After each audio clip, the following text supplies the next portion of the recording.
不好了，出大事了！孕婦阿平在房頂蓋房子時不小心踩空了，一只腳直接掉了下去。她掙扎地想要爬起来，原来就在不久前，阿平终於搭建好了房子的底部框架，接下來就做出了一個很危險的舉動，她要爬上屋頂去搭建房子的屋棚。懷有身孕的阿平本來就行動不便，屋頂這種陡峭的地方對於阿平來說充滿了各種危險，但為了房子能盡快蓋好，阿平也是卯足了勁豁出去了。他沒有絲毫猶豫，準備爬上去。來到高處，他的腳步微微的在顫抖，心中難免還是很緊張的，但眼神看上去卻依然存在的堅定。可此刻，如果換個角度想一想，假如你像阿平一樣是一個孕婦，你有勇氣像阿平一樣做這樣的事嗎？阿平的這些舉動真讓人感到擔憂啊！把剛才搭在房子兩側的竹子從腳下一顆一顆的拿上來，然後放在房頂的兩側。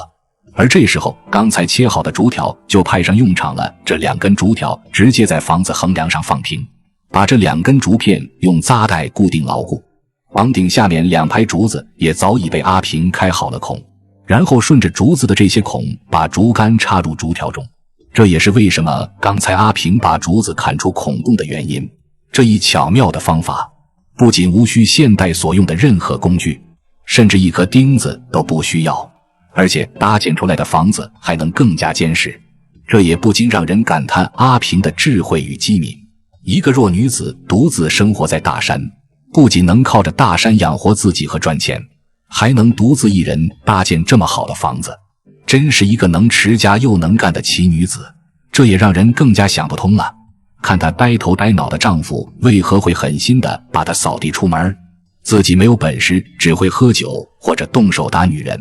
他這樣的人遲早會遭到新女友的嫌棄，他那喜新厭舊的性格，經營的感情一定會像泡沫一樣，一碰就會滅前夫，到時候一定會痛恨自己的所作所為。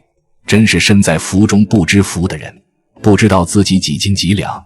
然後阿平這邊雖然經歷了各種苦難，但也沒有選擇在這種悲傷中倒下去。這些沉重的竹子拿在阿平手中也變得游刃有餘，房頂肉眼可見的一步步慢慢成型了，感覺此刻的阿平已經重拾了往日的坚韌不拔。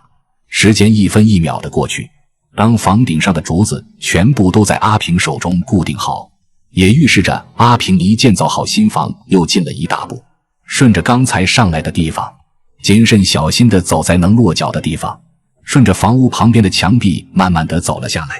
緊接着阿平又找來了很多竹子，把這些竹子切成一條條的竹条，竹子坚韌的地方則切成一條條的竹繩。不一會兒，這些竹條和竹繩將起到大作用。竹條可以更進一步的來加固房頂，竹繩則可以將竹條與竹竿更好的固定。此刻也不得不佩服阿平的聰明，全屋到目前為止沒有用到一顆釘子，全部都是山裡的砍伐的木頭和竹子。切好了這些竹條和竹繩之後，就可以进一步搭建房屋。把這些竹條和竹竿呈90度放在一起，然後拿來麻繩把竹竿和竹條固定好繫在一起。很快這一條竹條就安裝好了。不過這也是房頂兩側的位置，阿平還能摸得着。固定好了两側的竹條以後，阿平就要再次爬上高高的屋頂了。而此刻勞累了一天的阿平動作也变得緩慢了，顯然第2次爬上屋頂沒有第1次那麼輕鬆了。他的手臂和雙腿在微微的顫抖。阿平的這些動作不免讓人看上去緊張的手心出汗。